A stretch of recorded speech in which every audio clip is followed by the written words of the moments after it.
वालेकुम 9th class. बेटा उम्मीद है आप सब घर में खैरियत से होंगे। मेरा नाम फरमान अहमद है। क्लास 9 फिजिक्स के लिए हमारा चैप्टर नंबर 5 चल रहा है बेटा ऑनलाइन लेक्चर में। जैसे हमारा डिसाइड हुआ था कि हमने वो चैप्टर्स सेलेक्ट किए हैं जिनका बोर्ड में वेटेज कम है। आप डिफरेंट न्यूज़ सुन रहे हैं बोर्ड के पॉइंट ऑफ व्यू से, तो बेटा इन दिनों में आपने रेगुलर इन लेक्चर्स को आपने जो है गो थ्रू करना है, और जो आपको वर्कशीट्स दी गई हैं उन तमाम वर्कशीट्स के ऊपर बेटा आपने काम करना है। ठीक है, चैप्टर नंबर 5 आज मैंने सेलेक्ट किया है। तो आज के लिए लेक्चर नंबर 1 है, उसमें हम इंट्रोडक्शन इस चैप्टर का लेंगे और फिर उसके बाद इसके लिए टॉपिक्स का जिक्र करेंगे। फिर मजीद ये कि जो इस चैप्टर का वेटेज है, मतलब ये कि ये chapter board point of view से कितना पूछा जाता है। फिर उसके बाद एक टॉपिक होगा हमारा लॉ ऑफ ग्रेविटेशन का। ठीक है, वो हम साथ क्लियर करेंगे। इसमें कुछ हिस्टोरिकल डिस्कशन होगी, बहुत ही इंटरेस्टिंग और बहुत ही इंपॉर्टेंट चैप्टर है। ठीक है, इंपॉर्टेंट इस लिहाज से कि यही चैप्टर आपका मजीद आगे सेकेंड ईयर में जाके प्रॉपर डिफरेंट कॉन्सेप्ट के साथ आपके सामने आएगा। ठीक है, तो बहुत ही बेसिक कॉन्सेप्ट्स हैं इसके, आपने इस इन लेक्चर्स को आपने गौर से लेने हैं। चलिए जी, चैप्टर की इंट्रोडक्शन स्टार्ट करते हैं। चैप्टर का नेम है बेटा ग्रेविटेशन। ग्रेविटेशन इस चैप्टर में हमने ये पढ़ना है कि ये जो हम ग्रेविटेशन एक टर्म यूज करते हैं, इसका मतलब क्या होता है। मतलब अट्रैक्शन जो है, जो दो ऑब्जेक्ट्स के दरमियान में, यूनिवर्सल ऑब्जेक्ट्स के दरमियान में। ठीक है, यही कॉन्सेप्ट आगे चैप्टर नंबर 13 क्लास 10 में एक टॉपिक आएगा, कूलम्स लॉ, उससे रिलेटेड भी होगा। ठीक है, वहां पर भी मैं इसके बारे में आपसे डिस्कशन करूंगा। अच्छा, हमारे जो की टॉपिक्स हैं यहाँ पे वो है force of gravity. Force of gravity क्या होती है, लॉ ऑफ ग्रेविटेशन क्या है, calculation of mass of a planet. किसी भी प्लैनेट का मैस अगर आपने फाइंड आउट करना, ना सिर्फ मैस बल्कि अगर कुछ डाटा, स्पेसिफिक डाटा आपके पास मौजूद हो, तो आप उस प्लैनेट की ग्रेविटेशनल एक्सेलरेशन भी फाइंड आउट कर सकते हैं और उसका रेडियस भी कैलकुलेट कर सकते हैं। कोई भी चीज आप फाइंड आउट कर सकते हैं। तो यहाँ पे हमारे पास जो टॉपिक बनता है वो calculation of mass of earth है। ठीक है, फिर इसके बाद हम सैटेलाइट पढ़ेंगे कि सैटेलाइट क्या होते हैं। लास्ट हमारा टॉपिक है और बहुत ही इंटरेस्टिंग और बहुत ही इंपॉर्टेंट टॉपिक है, मोशन ऑफ आर्टिफिशियल सैटेलाइट। ठीक है, एक जो आर्टिफिशियल सैटेलाइट होता है, आपने डिफरेंट सैटेलाइट सुने होंगे। ठीक है, आपने अक्सर जैसे कि स्पुतनिक 1 और ये तो आपके मजीद आपके अपोलो 1, अपोलो 2 और पाकिस्तान में रहबर और बदर, ये मुख्तलिफ किस्म के सैटेलाइट जो है ना पाकिस्तान में भी कंस्ट्रक्ट हुए हैं। ठीक है, इन सैटेलाइट्स के बारे में पढ़ेंगे। बेसिक तौर पर हमने इसका कॉन्सेप्ट को क्लियर करना है। तो ये बेटा इसके 3 टॉपिक है। इस चैप्टर को हमने क्लियर करने के बाद हमें ये आइडिया हो जाएगा कि इस पूरे यूनिवर्स की तख्लीक अल्लाह रब्बुल इज़्ज़त ने कैसे की। ठीक है, वैसे भी हमें कई जगहों पर इसका इशारा और हवाला मिलता रहता है, लेकिन साइंटिफिक डिस्कशन के अंदर ये चैप्टर हमारे लिए काफी हेल्पफुल है अपने यूनिवर्सल लॉ को समझने के लिए। वेटेज की बात करते हैं। वेटेज का मतलब ये कि बेटा ये chapter board point of view से कितना पूछा जाता है, मतलब इसमें क्या क्या कुछ आ सकता है। अच्छा, वैसे तो काफी अरसे से यही हो रहा है कि इस चैप्टर में लॉन्ग क्वेश्चन कोई नहीं आ रहा है, ना थ्योरी आ रही है और ना ही न्यूमेरिकल आ रहा है। लेकिन 2013 या 14 में गालिबन एक लॉन्ग क्वेश्चन, मतलब लॉन्ग क्वेश्चन का एक पार्ट मैस ऑफ अर्थ आ चुका है इसमें से। ठीक है, तो कोई मुश्किल नहीं है, टू द पॉइंट हम उसको करेंगे। लॉन्ग क्वेश्चन इसमें से सिर्फ और सिर्फ 3 ही है। ठीक है, एक और मजीद टॉपिक है। ठीक है, उसका मैंने जिक्र नहीं किया, लेकिन इंशाल्लाह लेक्चर के अंदर उसको लेकर आएंगे। जी, वेटेज में जो अब तक रिसेंट वेटेज जो है वो ये है कि इस चैप्टर में से 3 शॉर्ट क्वेश्चंस पूछे जाते हैं, मतलब 3 × 2 = 6 मार्क्स के शॉर्ट क्वेश्चन हो गए। और इसके अलावा इस चैप्टर में से मैक्सिमम 2 MCQ आ रहे हैं। ठीक है, आप 2 MCQ ध्यान में रखें, एक भी आ सकता है, लेकिन हम मैक्सिमम की बात करेंगे। तो 2 MCQ का मतलब है 2 × 1 = 2। टोटल मार्क्स जो बन रही हैं वो इस चैप्टर में से 8 मार्क्स हैं विदाउट लॉन्ग क्वेश्चन। ठीक है, लेकिन अगर लॉन्ग क्वेश्चन आ जाता है, फर्स्ट करेंगे थ्योरी आ जाती है या न्यूमेरिकल आ जाता है, तो उस सूरत में number of short questions reduce हो जाएंगे। ठीक है, ऐसा पॉसिबल होता है, हमने ये देखा है। चलिए जी, टॉपिक हम अपना स्टार्ट करते हैं ग्रेविटेशन के बारे में। अच्छा, पहले तो मैं आपको कुछ आपकी प्रीवियस क्लास से रिलेटेड आपके जो इंग्लिश में आपने एक लेसन पढ़ा था, व्हाई एप्पल फॉल डाउन। ठीक है, सेब नीचे क्यों गिरा था। आपको याद होगा, आपने 8th क्लास में या 7th क्लास में मेरे ख्याल से आपने इंग्लिश की बुक में ये लेसन पढ़ा था कि एक साइंटिस्ट था जिसका नाम था आइजैक न्यूटन। वो इस यूनिवर्स की तख्लीक के बारे में सोचते हुए, ठीक है, एक दफा वो एक सेब के दरख्त के नीचे बैठा हुआ था। तो वो यही सोच रहा था कि इतनी बड़ी यूनिवर्स कैसे तख्लीक हुई है, ठीक है, और इस तरीके से वो मुख्तलिफ ऑब्जेक्ट्स के बारे में गौर फिक्र कर रहा था कि इतने में ही क्या हुआ कि एक सेब जो दरख्त पर मौजूद था वो नीचे गिर जाता है। तो उसकी इस ऑब्जर्वेशन से, जैसे उसने देखा कि ये सेब जो है जमीन पर गिरा है, तो उसने यहाँ से इस ऑब्जर्वेशन से अपना एक प्रॉपर साइंटिफिक वे क्रिएट कर दिया। उसको एक आइडिया आया कि पॉसिबली इसके अंदर भी कोई ना कोई लॉजिक हो, और इसी सिचुएशन से उसने अपना एक लॉ पेश किया था जिसे हम न्यूटन्स लॉ ऑफ ग्रेविटेशन कहते हैं। ये बेटा 17th सेंचुरी की 17वीं सदी की मैं आपको बात बता रहा हूँ। उसके बाद भी एक बहुत ही नामवर साइंसदान सर एल्बर्ट आइंस्टाइन, इन्होंने 19th और 20th सेंचुरी में, ठीक है, 19वीं 20वीं सदी में ही अपना एक प्रॉपर जो है ना लॉ पेश किया था ग्रेविटेशन से रिलेटेड। तो चले जी, जैसे मैंने आपको ये स्टोरी याद करवाई है, अब न्यूटन अपने इस लॉ में कहता क्या है जी। आज का हमारा जो पहला टॉपिक है वो है लॉ ऑफ ग्रेविटेशन, न्यूटन्स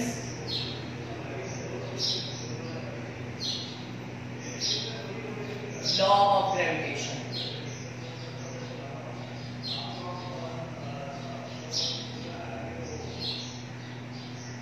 जी क्या कहता है न्यूटन? न्यूटन ये कहता है कि यूनिवर्स में हर एक ऑब्जेक्ट दूसरे ऑब्जेक्ट को अट्रैक्ट कर रहा है, खींच रहा है। इसका मतलब ये हुआ, जैसे कि मैंने अभी स्टेटमेंट का सिर्फ एक लाइन आपको बताया कि न्यूटन के मुताबिक यूनिवर्स का हर एक मटेरियल, हर एक पार्टिकल, हर एक ऑब्जेक्ट दूसरे ऑब्जेक्ट को खींचे हुए है, ठीक है। इसका मतलब ये हुआ कि मैं इस चेयर को खींच रहा हूँ, ये चेयर मुझे खींच रही है, ठीक है, बिल्कुल ठीक है, ये बात बिल्कुल दुरुस्त है। इसी तरीके से मैं अर्थ को खींच रहा हूँ, अर्थ मुझे खींच रही है, ठीक है, तो अपनी तरफ अट्रैक्ट कर रही है, अट्रैक्शनल फोर्स है। तो न्यूटन के मुताबिक, अब इसकी प्रॉपर स्टेटमेंट क्या है मैं आपको दे देता हूँ।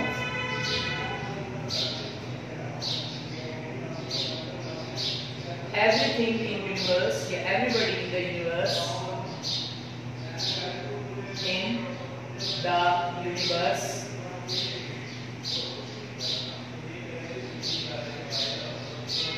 attracts, everybody in the universe attracts every other object with a force, एक खास किस्म की फोर्स है, with a force। अब देखिए ये इसने फोर्स का जिक्र कर दिया, अब ये फोर्स की वैल्यू कितनी है। अच्छा, अब वो आगे क्या कहता है कि with a force which is, अब दो सिचुएशन है यहाँ पे बेटा। पहली सिचुएशन है which is directly proportional,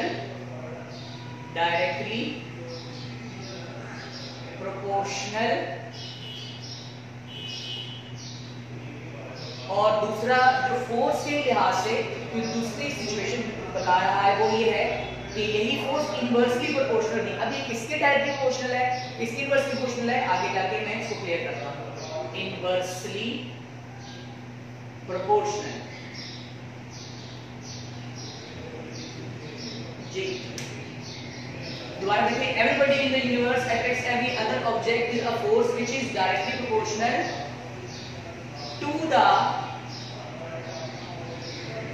product of masses,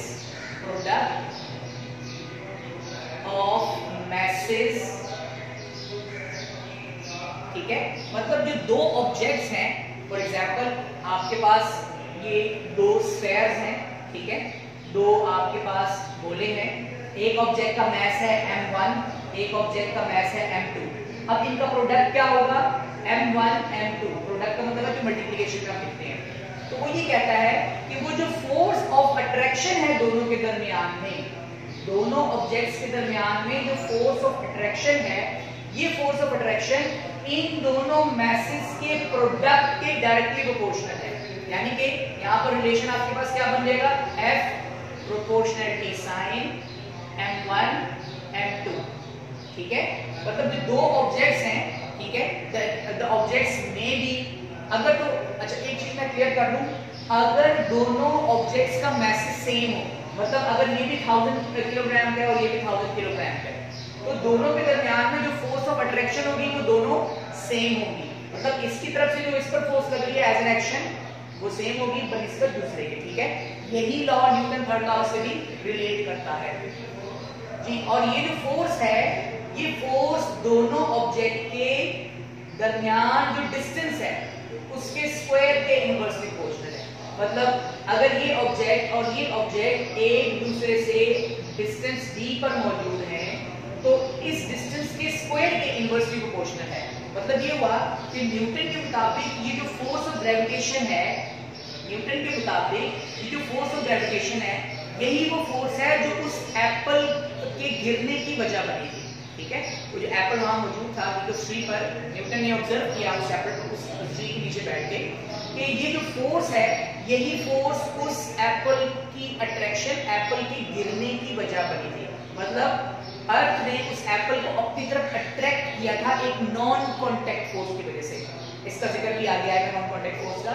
तो वो जो फोर्स है, जो दो ऑब्जेक्ट, अब देखिए इस स्टोरी में दो ऑब्जेक्ट्स कौन कौन से हैं, एक है अर्थ और दूसरा है एप्पल। क्लियर हो गया, एक है अर्थ और दूसरा एप्पल। अब ये दो ऑब्जेक्ट्स, इन दोनों ऑब्जेक्ट्स के दरमियान में जो फोर्स ऑफ ग्रेविटेशन है वो दोनों ऑब्जेक्ट के मैसेज के प्रोडक्ट के डायरेक्टली प्रोपोर्शनल है।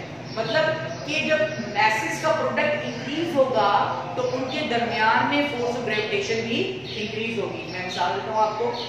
फॉर एग्जांपल अगर आपके पास दो बॉल मौजूद हैं, ठीक है, दो स्फेरिकल बॉल्स आपके पास मौजूद हैं, ठीक है, मेटेलिक बॉल मौजूद है आपके पास, दोनों का मास है 5 kg, ठीक है। इसके दरमियान में force of gravitation, force of attraction different होगी एज कंपेयर टू अगर आपके पास इससे बड़ी बॉल मौजूद हो, ठीक है। जैसे कि इनके मैसेज फर्स्ट करते हैं कि ये 50 kg ईच। इसका मतलब ये हुआ कि इस ऑब्जेक्ट में, इस सिचुएशन में जो प्रोडक्ट है वो इंक्रीज हो जाएगा। इसका प्रोडक्ट होगा 50 मल्टीप्लाई बाय 50, इसका प्रोडक्ट होगा 5 मल्टीप्लाई बाय 5। तो मैसेज का प्रोडक्ट जब बढ़ेगा, जब मैसेज का प्रोडक्ट बढ़ जाएगा तो इनके दरमियान में force of gravitation, force of attraction भी बढ़ जाएगी, ठीक है। लार्जर फोर्स और यहां हम लिखेंगे स्मॉलर फोर्स, ठीक है, लेसर फोर्स। जी क्लियर हो गया आपको जी। अब हम बात करते हैं इनवर्सली प्रोपोर्शनल। अब इनवर्सली प्रोपोर्शनल क्या है, जैसे मैंने directly proportional to the product of their masses, ठीक है, and inversely proportional to the square of the distance between their centers। जी अब इसका मतलब क्या हुआ कि वो ये कह रहा है कि जो दो ऑब्जेक्ट्स के दरमियान में जो फोर्स ऑफ ग्रेविटेशन है वो हर यूनिवर्स में हर एक ऑब्जेक्ट के दरमियान जो मौजूद है वो दोनों ऑब्जेक्ट के मैसेज के डायरेक्टली प्रोपोर्शनल है, उनके प्रोडक्ट के डायरेक्टली प्रोपोर्शनल है।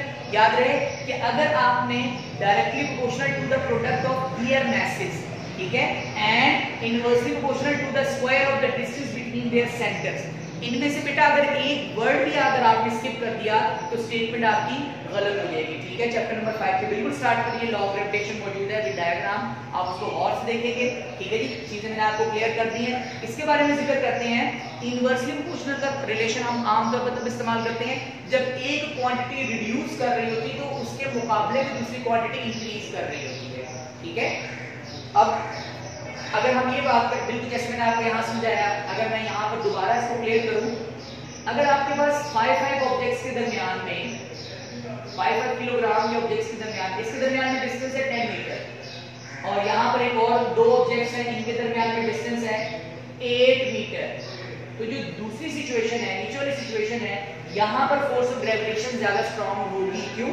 क्योंकि ये दोनों करीब हैं। तो जैसे जैसे डिस्टेंस बढ़ता है, दो ऑब्जेक्ट्स के दरमियान में जैसे डिस्टेंस बढ़ेगा, इनके दरमियान में फोर्स ऑफ ग्रेविटेशन रिड्यूस होगी। ठीक है जी? तो रिलेशन स्क्वायर के साथ है, ये याद रखिएगा आप। तो बेटा ये अब हम क्या करेंगे, अब हम इस पूरे ये जो दो आपके पास एक्सप्रेशन है इनको कंबाइन करेंगे। मैं यहाँ लिख देता हूँ, ठीक है? आज एक्स्ट्रा काम था, ठीक है? इस वजह से आपका थोड़ा सा यहाँ पर वर्क करना पड़ेगा जी। Combining both equations, F proportionality sign m1 m2 divided by d square. जी जरा गौर करें आप, फोर्स जो है वो मैसेज के प्रोडक्ट के डायरेक्टली प्रोपोर्शनल है और डिस्टेंस के स्क्वायर के इनवर्सली प्रोपोर्शनल है।